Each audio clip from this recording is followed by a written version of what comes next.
Monster Energy AMA Supercross, then FIM World Championship. The greatest test of man versus machine. A perfect combination of brutality and glamour. A sport based on ability, enhanced by technology. Driven by obsession, won on heart. It's raw in the fact that one individual can make such a huge impact on the outcome. It's the start of a new year, so everyone, has that hope of getting the championship. Each year, the best riders on the planet assemble to fight for the Monster Energy AMA Supercross and FIM World Championship. This 17-round saga will take place throughout stadiums across North America, on some of the most technically demanding tracks the world has to offer. Yeah, it's going to be the hardest thing I could ever do, but anything's possible. You get that crazy feeling of, the hair sticking up on your arms and all those hours you put into training, and it's go time. There's a lot of people that can win races, and there's a lot of people that can challenge, but there's very few that can do it over 17. Earning a title is far from a given in this sport. At times, it can seem like nothing more than a collection of obstacles. It's part of what makes Supercross so difficult, part of what makes success so invigorating. It's more rewarding to accomplish the wins and the championships in the sport these days because it is so packed. It's not easy, but it's well worth it.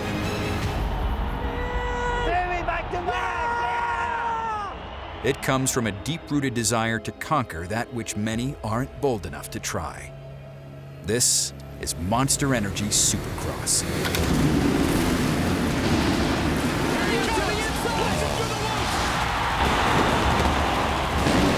Incredible racing. Oh, contact! Time to get tough right here. I tell you, the heart rates are maxed out. Oh, this is an all-out war right now. Oh, wow. Side by side, they fly. He coached them all. Fired them all. Oh, it's starting to heat up now. The crowd goes crazy. Come on! The excitement is just unbelievable. Oh! He stands him up again! The work that goes into this, the dedication, this is it. This is the defining moment of the championship. Yes, it is! An incredible win!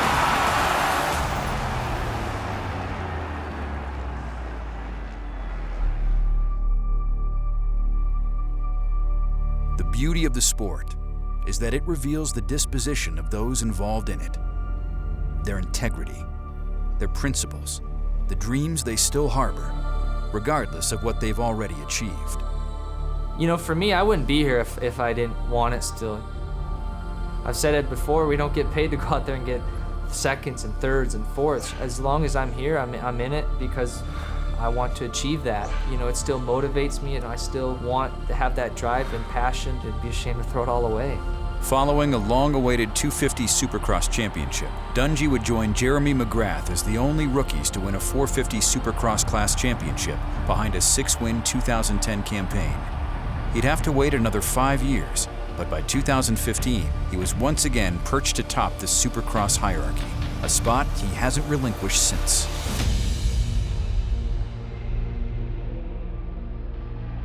During a 9-win 2016 season, the spotlight centered on Dungey's consistency. The Minnesota native riding to a remarkable 31 consecutive podiums since 2015, an all-time record. Another notch in the record books awaits in 2017, a chance to join Bob Hanna, Jeremy McGrath, Ricky Carmichael, and Ryan Villapoto as the only riders to win 3 consecutive Premier Class titles in the history of Monster Energy Supercross. History awaits. He's motivated, and he wants to win, and he wants to build on the legacy that he's building. The hunger from the rest of the guys is huge, and we know that the competition is deep. We've got to do now in this pre-season training is really work on those areas that we can bring the best forward. I think if he approaches it the same as what he did last year, I think we'll be fine. I look forward to the challenges every year and not being afraid to fail. I think there's a lot of times in my career where it's like, you hang on to it, where it's like, don't be afraid to fail. You're going to learn more through failure than you will through playing it safe and just cruising it in for second or not giving it your all. 22 miles west of Orlando, in the small town of Claremont, Florida, the latest chapter in Dungey's life is unfolding as training camp for the 2017 season has begun under the watchful eye of Eldon Baker the most successful trainer in the history of the sport. For a second straight year, Dungey will be accompanied by teammate Marvin Musquin and Husqvarna's Jason Anderson. Ready?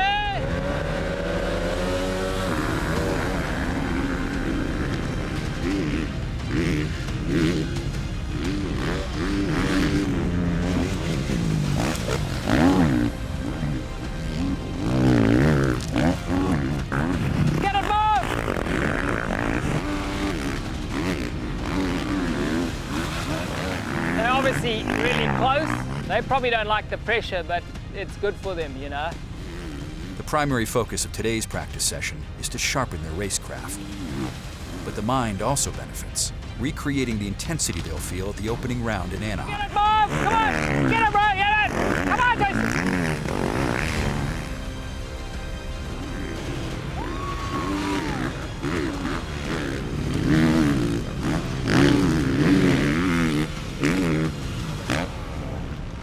Hey, fantastic job, guys. You guys were close enough that you couldn't make a mistake, and otherwise you're going to get eaten. Very nice. Marv, how'd you feel with it? Not good.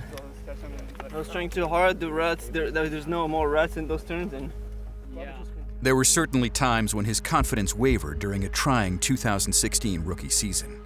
But behind the guidance of Ryan Dungey and Eldon Baker, Marvin Musquin collected 5 podiums during a year in which he won AMA Supercross Rookie of the Year honors. Limited early by off-season wrist surgery, Musquin quickly acclimated to the intensity of the 450 Supercross class, earning his first podium at round 4 in Oakland. 4 rounds later in Atlanta, he was already looking for his first win. And it's Musquin with the early lead, and Dungey's already pushing. Here he comes as he gets around Brayton, and now Dungey will try to hunt down Musquin, who's in the lead. I've worked my way into second, and I remember trying to close the gap, and I was like, this is a little harder than normal. He's riding really good. Ryan Dungey was right behind me the whole time. I was just trying to hold him, as much as I could. Oh, bit of a bobble there for Musquin. And as the crowd gets into it, that's what starts to make you nervous. Ryan was not going to get him unless Marvin made a mistake. Here it is, one more lap. Where will Dungey attack? We crossed the finish line for the white flag, and I was like, man, I'm gonna have to do something incredible to get him. Stewart, James coming to play here. Oh, it messes up Musquin big time. Musquin is off the track. Dungey goes by. Here he is, another win in 2016 for Ryan Dungey. I couldn't help but feel like, heartbroken for the guy. I just said, I'm sorry, dude. I said, that was yours. You're the true winner tonight. And I told him that to his face. I said, your day is coming, and, it's just a matter of time until it's here.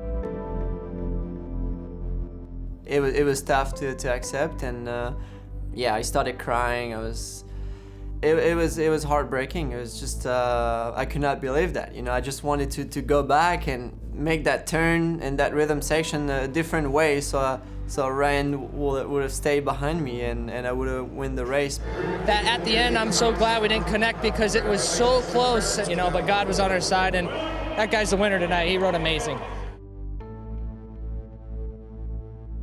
While he couldn't change the outcome of that fateful night, Musquin rebounded to reel off 3 straight podiums.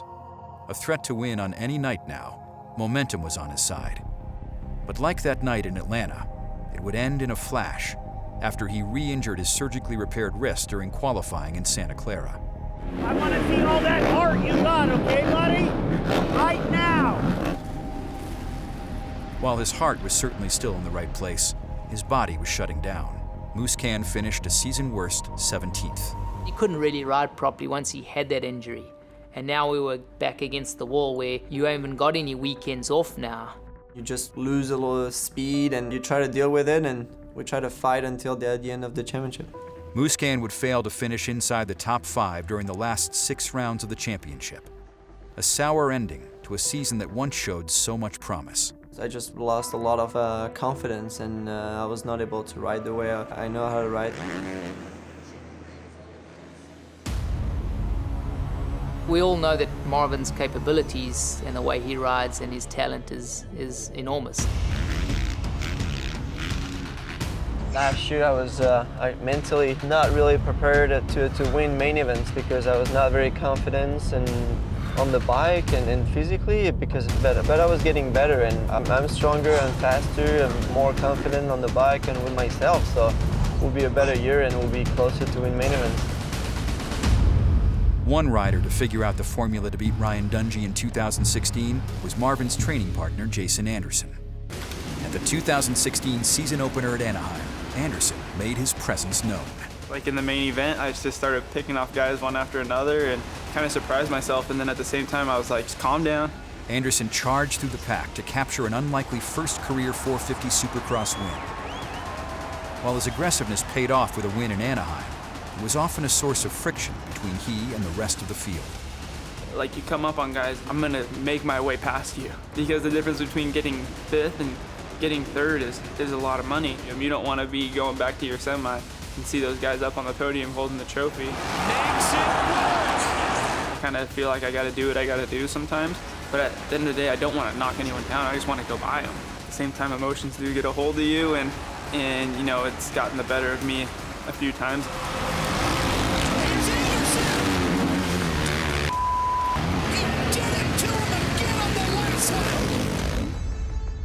From year to year, you gotta learn things, and I've never really wanted to make too big a step from year to year. I've always kind of wanted to just learn, and I definitely feel like I am at the point to where these next 2-3 years that I'm gonna have the best chance to become, you know, a Supercross champion. I just feel like my racecraft just needs to get a little bit better to be able to be up front every single race.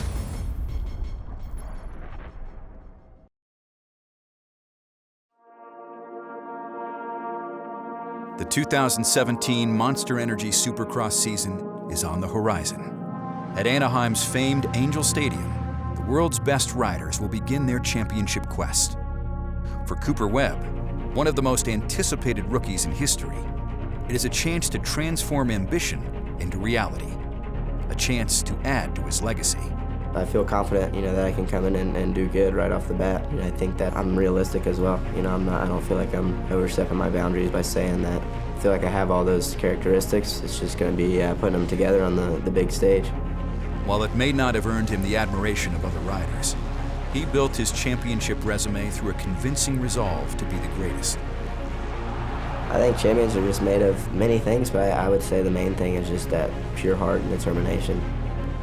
I read a quote one time. Dave Maris said, "Champions are people that didn't settle," and I think that's 100% true. Whether it's in the gym or on your dirt bike, go that extra mile, suffer a little more, for the win or for the championship, whatever it may be.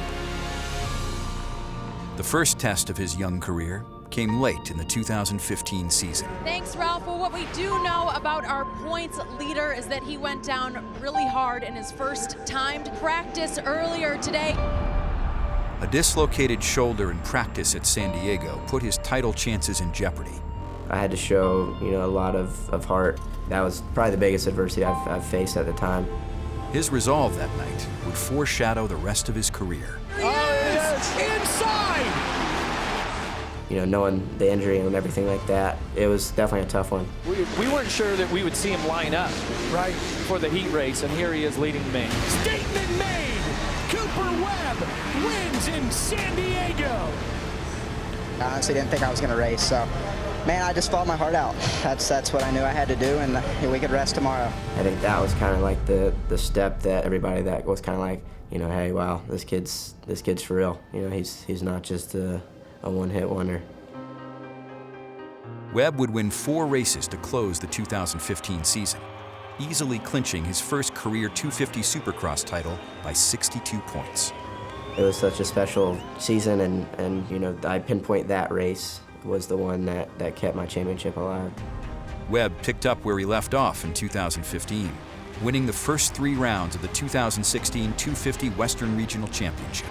establishing himself as the clear favorite to seal a second title. You know, we had gone perfect so far. I'd won 3 races in a row. You know, we were looking to extend the points lead. I already had a pretty good points lead by that point, and, you know, unfortunately in racing, you know, like malfunction happens. Oh, problems for Cooper Webb! A blown engine while leading round 4 in Oakland would see Webb lose the points lead for the first time of the season. I'll be back. I ain't no quitter. It was tough to watch that happen and lose the points lead, and you never want to give your competition any confidence, and, you know, to kind of see, you know, Joey get some confidence was a tough pill to swallow. Ain't any better than us.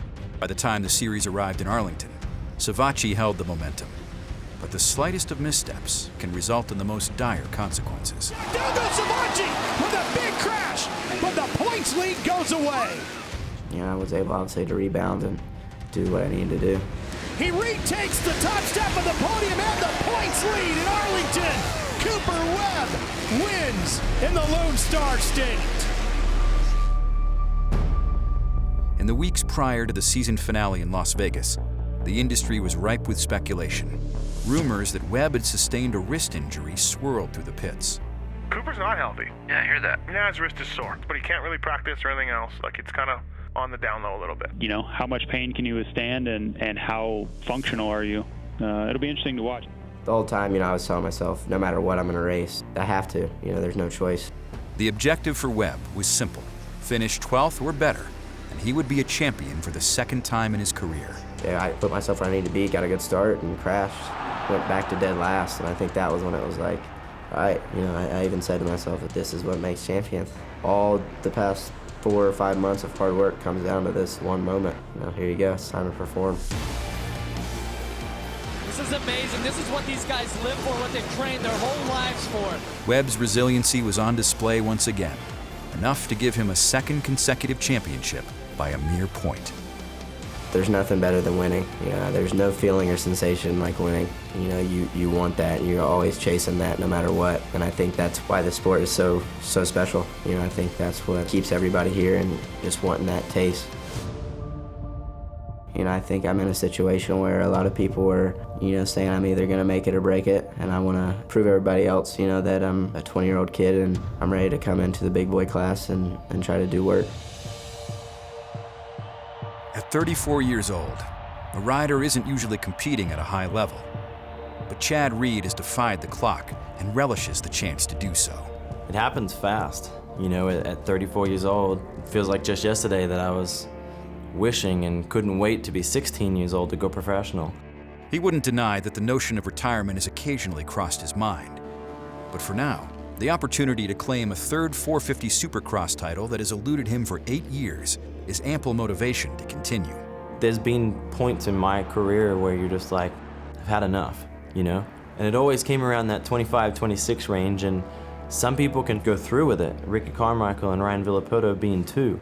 I sit here today and I'm just like, man, I don't know how they did that, you know? Because at 34, I don't know when and how I'm gonna be able to step away, because I just love it, you know? You just enjoy it. While he's able to enjoy the fruits of his labor today, there was a time in his career when even winning wasn't fun. Despite 2 450 Supercross titles in the span of 4 years, the losses to Ricky Carmichael and James Stewart wore on Reed. For a rider so accustomed to winning, losing came at a cost. For years, Chad fell short every year. And here he is, defines himself, I'm a racer, and I can't perform. So therefore, I'm nothing, worthless. How could somebody else think I'm so great when I'm like, I'm not, you know, I'm not winning, so I'm horrible. Back to the inside, Carmichael's in the lead again, and Stewart takes the lead away from Reed. His self-worth was, you know, just at an all-time low because he could not get it done. It seemed glamorous in 2008 because he won again, and he did a great job, you know, but he was still dealing with his demons. And when you've been out of it and everybody's kind of like discounted you, and then all of a sudden everyone wants to know your name again, and you're a kid, that's hard. You surround yourself with the wrong people. It was really my role to say no and get the train back on the tracks. This afternoon in the truck, I was literally in tears, you know,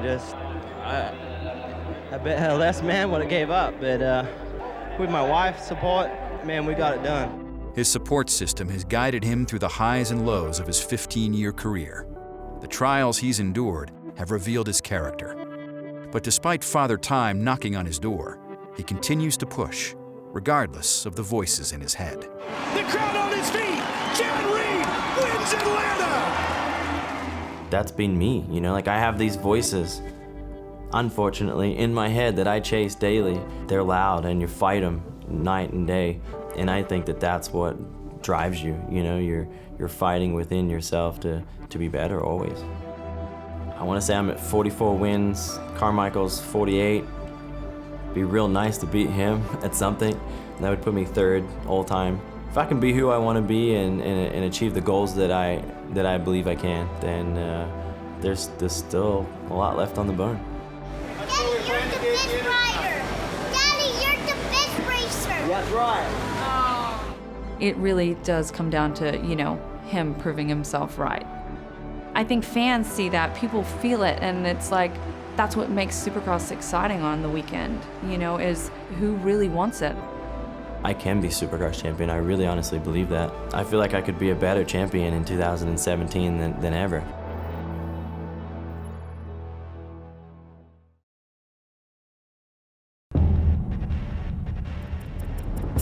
Just past sunrise in Corona, California, once known as the lemon capital of the world, Eli Tomac is still trying to rid himself of the sour taste 2016 left in his mouth.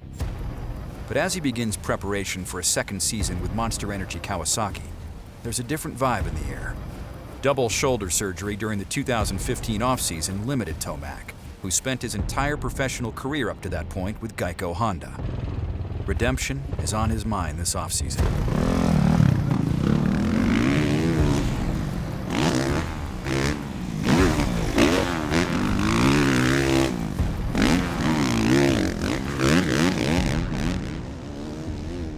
I think one of our biggest challenges was time. Didn't get on the motorcycle until 2 weeks after the Monster Cup. You know, that was a struggle. I felt like I was pretty well prepared, but when the race time actually came, I was actually pretty far behind the ball. Tomac bobbles, he goes down. It's going backwards at this point. That's going to be frustrating for the Kawasaki rider. You're not on that podium. A guy like me is not happy at all. You know, I think going into the first round every year, they're all mentally strong because they think they've done enough. But as soon as they get beat, that little mental side takes a little bit of a hit, you know? It was frustrating. I mean, it just kind of dug at me, you know, when you get 5th or 6th places multiple weeks in a row and you're a guy that has a mindset that you can win a race, it eats at you big time.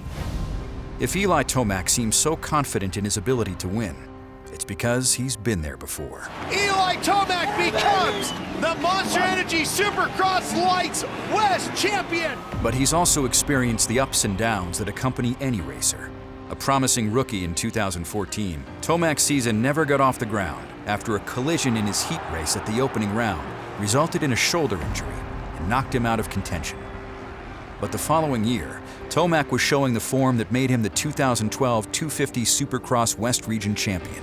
His first career win came early in the season, as he outlasted Ken Roczen at round 2 in Phoenix. 2 more wins would come later that year, with Tomac taking second in points behind Ryan Dungey. Whether it was due to uneasiness in his surgically repaired shoulders or lack of comfort with his new team, Tomac regressed in 2016, winning just once en route to 4th in points. Now I think a lot of riders have the mindset that they can win. It obviously makes it tougher, you know, on a guy like myself, you know, because there's guys that don't want to back down. I think in the past there was people that would pull over just because they see the name on the guy or the numbers, but it's not like that at all nowadays. Often a point of frustration during the 2016 season, Tomac knows if he's to return to championship form in 2017, it begins with his starts.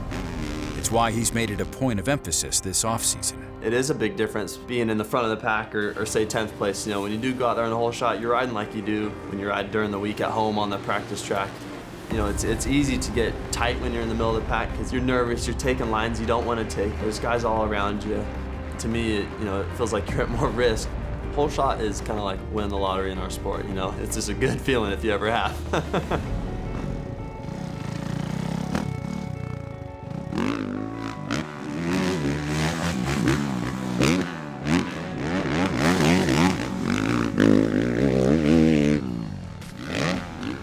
Fastest lap of the day. Yeah, dude, I'm feeling comfy. Like, good balance. Whoa, you went. Yeah. That moto was quicker. No rider likes the repetitiveness of the Supercross test track. But when it comes time to work, few attack the task with such intensity, determined to fix prior transgressions. For a team and rider with so much past success, the monotony of the test track carries a much different connotation this year. You know, up to this point, I think for me, it's more about just getting comfortable with the machine I'm on and feeling one with it. You know, I think I found that comfort. Should be able to bring that into the first weekend in January at Anaheim. Oh, a lot quicker. But those were all 52s. You had 6 and a 2, back to a 2, and then a 7. Yeah, this was a lot quicker. Being where I am now, I feel like I'm already way ahead of where I was, you know. I'm like, man, I feel so much better at the test tracks already than I was. 2017 is going to be another year of a stacked class, and may the best man win.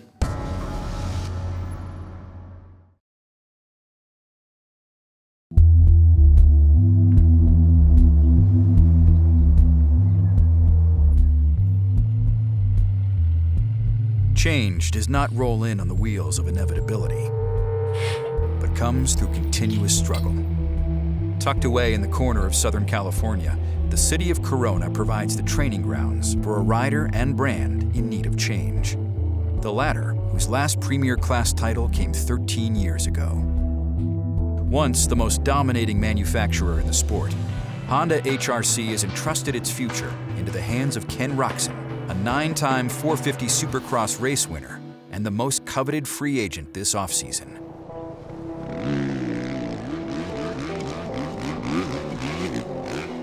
I never had any concerns moving to HRC Honda team. Hopped on the bike and I felt comfortable right away, and it really makes a difference, you know. I made up my mind pretty early, and it was just everything, the support that I'm gonna get, and, you know, pretty much building the team around me and what I want, because I want to win and get championship. That's the ultimate thing that I want, and I know that they want that. So I feel like we both have the same ambition, and that's why I chose to go with them. It's like when I slowed down, like tabletop, off that tabletop, that one lap, I dropped to a 50.6 just by slowing down and doing a smooth turn. Yeah, because I think you did your mistakes when you were trying too hard. Yeah. You know, you just make him as comfortable as possible, you know, with a new bike. The team and Ken, you know, everybody's here to try to win races, you know, that's the main goal. If the addition of Roczen provides added enthusiasm for the team, it's because he'll be paired with Cole Seeley, the third-year pro, already a proven race winner. Come on, come on!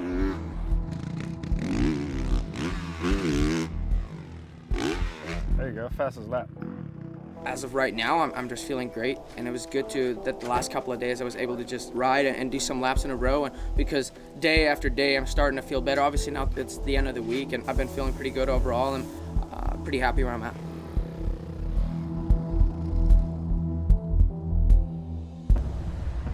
If there were any questions surrounding Ken Roczen's decision to leave factory KTM for the privately funded RCH Suzuki team, founded by freestyle pioneer Carey Hart and 5-time Monster Energy Supercross champion Ricky Carmichael, they were quickly answered at the start of the 2015 Monster Energy Supercross season. 2 wins in the first 3 rounds had Roczen's opponents on their heels, but as quickly as he built his lead, it vanished. In a moment, he went from title favorite to out of the points lead.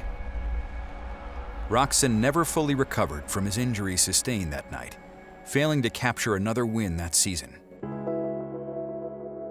With his season in peril due to injury, Roczen wasn't immune to criticism for off-track decisions. Prior to round 4 in Oakland, he and Eldon Baker would part ways. The ramifications extended well beyond Roczen's own influence. This allowed his chief rival Ryan Dungey to move to Claremont full-time to train with Baker. Dungey would win 2 of the next 4 rounds. Meanwhile, Roczen's season came unglued at round 9 in Atlanta, his year coming to an end due to a crash in qualifying. If Ken Roczen was hoping to move past the disappointment of 2015, it wouldn't come at the 2016 season opener at Anaheim. As Roczen tried to overcome a slow start, all he could do was sit idly by and watch Ryan Dungey win 3 of the opening 4 rounds. While his season turned at round 5 in Phoenix, Roczen earning his first win of the season, rumors of his impending departure from RCH Suzuki were already reverberating through the pits. A win in Phoenix would reignite Roczen. Over the course of the next 7 rounds, he and points leader Ryan Dungey traded wins, the 2 titans of Supercross further extending their place atop the sport. The rivalry finally coming to a tipping point at round 13 in Indianapolis. Oh, and they get a little bit together. Dungey not willing to give up easy. We were going back and forth. The track was super gnarly. We definitely had the upper hand compared to the other riders, and I feel like I actually was faster than him. I made a couple of little mistakes. Now, what will Roczen do differently? Inside! Physically, it was a tough race too, you know, being pressured from Ken the whole race. Oh, and Dungey misses the triple. And here comes Roczen! Into the lead! I made a mistake, he got around me, and then he made a mistake. I might have not have got him if he didn't make the mistake before the finish. And there goes Dungey! Man, we were going for it, and then like 1 lap to go, I remember I was like, you gotta be perfect this lap or else you're gonna lose the lead, and it was hard to be perfect on a track like that. Dungey, Roczen, the battle is on in Indy. The crowd on their feet. The reigning champ, the points leader, shuts them all down again. Dungey with the win in Indy.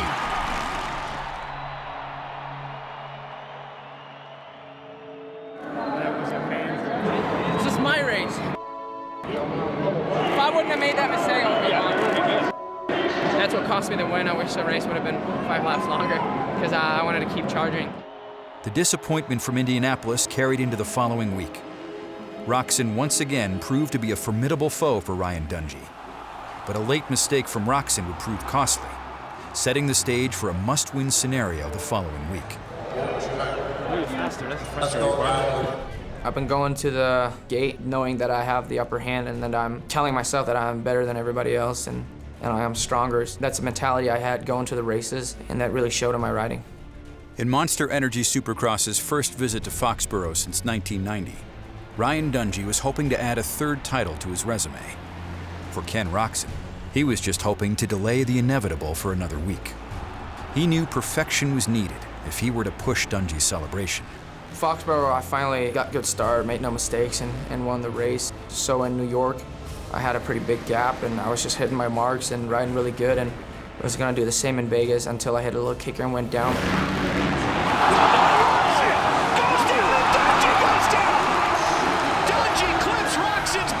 I was already committed, so I had nowhere to go but run into him and fall down, and thankfully I was able to pick the bike up. It was still running. I grabbed the clutch, got it going, and just tried to maintain. Luck would be on Dungey's side at the final round in Las Vegas. The 2016 Monster Energy Supercross champion making a lasting statement. A perfect end to a championship season.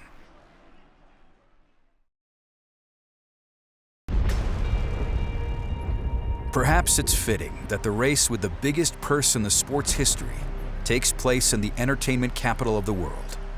A few miles outside the city, Sam Boyd Stadium in Las Vegas, Nevada hosts the biggest stars in the sport each October for the Monster Energy Cup.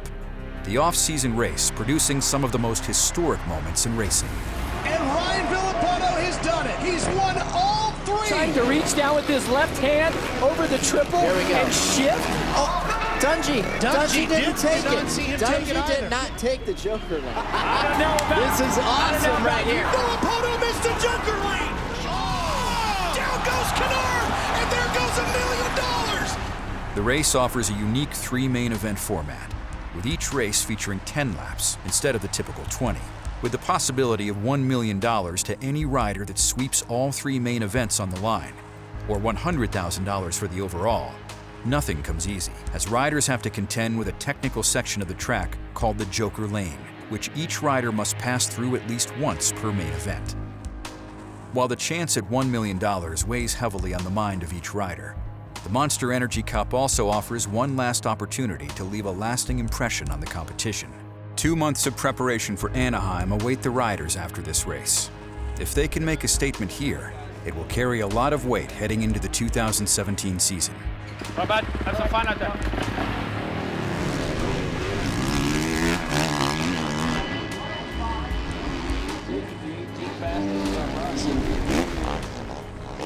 feeling good. It feels like I can click off the laps. You know, I'm not just good for one. I feel like I can keep them going. So feeling like I'm in a good spot right now. Tomac certainly has reason to feel confident heading into the night show after qualifying 3rd overall. But the top spot belonged to Ken Roczen in his Honda HRC debut, a late charge propelling him past early leader Marvin Musquin.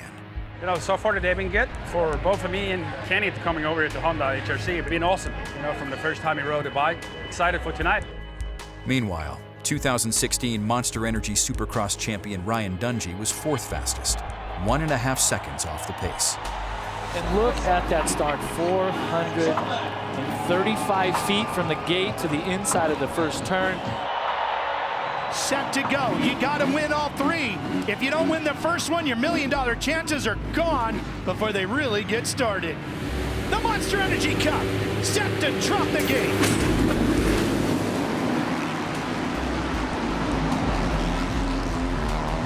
Ken Roczen on that new HRC Honda just starts it off with the whole shot here. He looks really comfortable.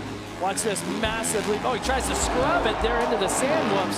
Solid, solid. Look at how he just rips through that sand. Well, look at this lead now, 6.2 seconds for Roczen. In hindsight, maybe this should have been expected. After all, Roczen won 2 of the last 3 rounds of the 2016 season. But even Roczen himself couldn't have foreshadowed the dominating performance in the first main event on a brand new machine, pulling away from the 2-time reigning Supercross champion. Ryan Dungey is a great rider, but I feel like I have a lot of things that he doesn't have. It's just something about when I roll up to the line, I feel like I have the upper hand. We left off, huh? Right. Solid. Look, we've always known that Kenny has a lot of talent and ability, and he will be good, and we need to expect that. And then they'll wonder in a race why that car, someone caught them. You got to get creative. That's where Kenny gets creative and you're able to, you know. Kenny whole shot it and got that rhythm lane clean and gapped every 25 seconds right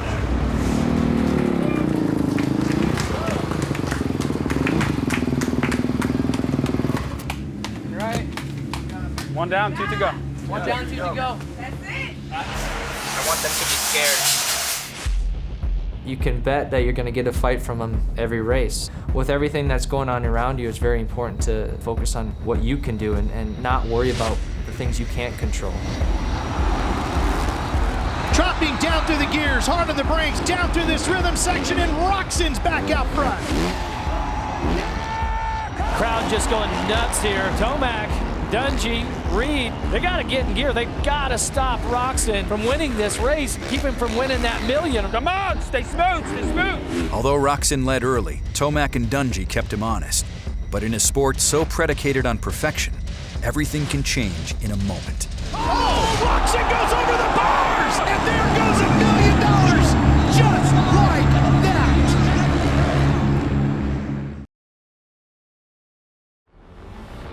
The first main event belonged to Ken Roczen. His Honda HRC debut off to a flawless start. It was a carbon copy start in the second main event. But everything can change in a moment. Oh, Roczen goes over the bars, and there goes $1 million, just like that.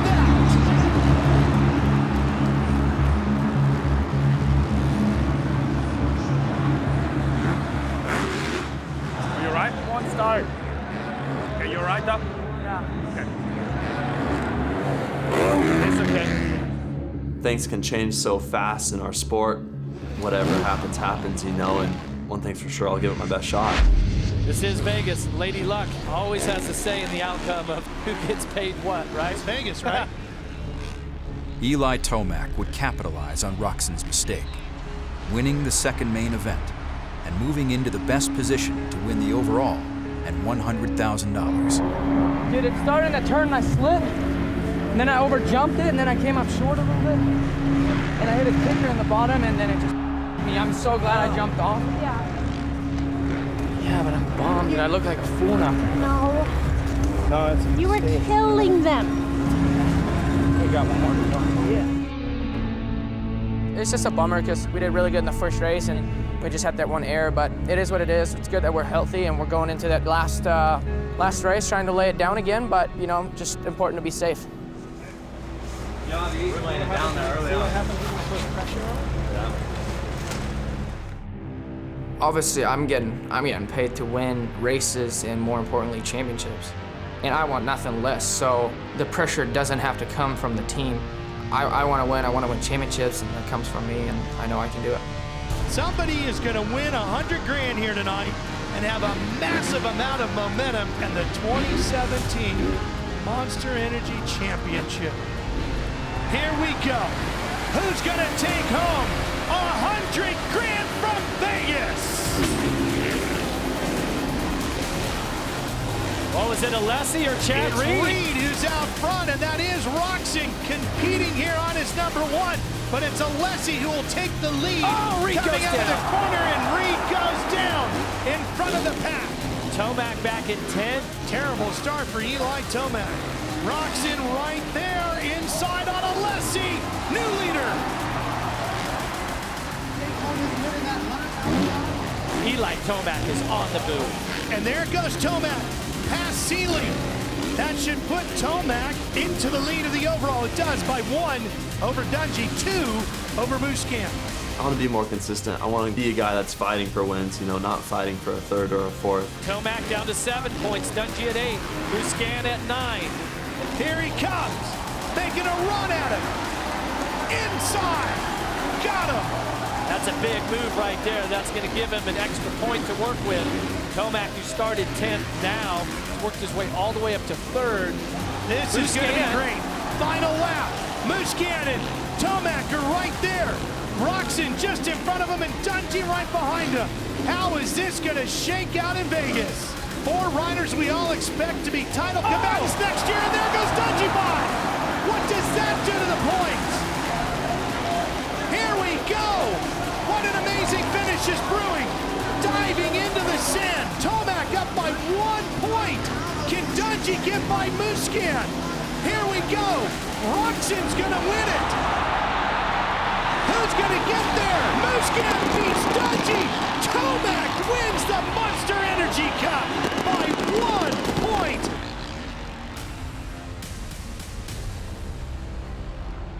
Racing my motorcycle, going out there, battling the stadiums against guys, I enjoy it. A feeling that I can't find anywhere else, so that's why I come to line up, and I enjoy racing, and that's why I'm here. You had a small mistake, but I think biggest thing, he's leaving here in one piece. He had a big crash, and luckily he was okay. So he was rode good, but yeah, congrats to the Cowie guys today. Good comeback, kid. I worked like in the last one, dude. You did awesome. You had a big crash. For you to even line up, for you to even land up, like you're strong, that's why you didn't get hurt. It's awesome. If I wouldn't have thrown it away, then I'm so mad about that. Good. Remember that when you started in Santa Barbara, right? You're pissed for 2 months, you come out kicking ass. You wouldn't want to ponder a world where everyone's settled. There'd be so much less to inspire you, so much less to intrigue you. There's no singular path a rider must follow to rise to the top. They come from different walks of life, each with their own story to tell, each with varying backgrounds. On January 7th, legions of fans will enter Angel Stadium in Anaheim, and millions more will watch at home. Over the course of 17 rounds, the world's best riders will enter a clash for the ages. The excitement is just unbelievable. I'm on the edge of my seat right now. The wait is over. What kind of history will they make?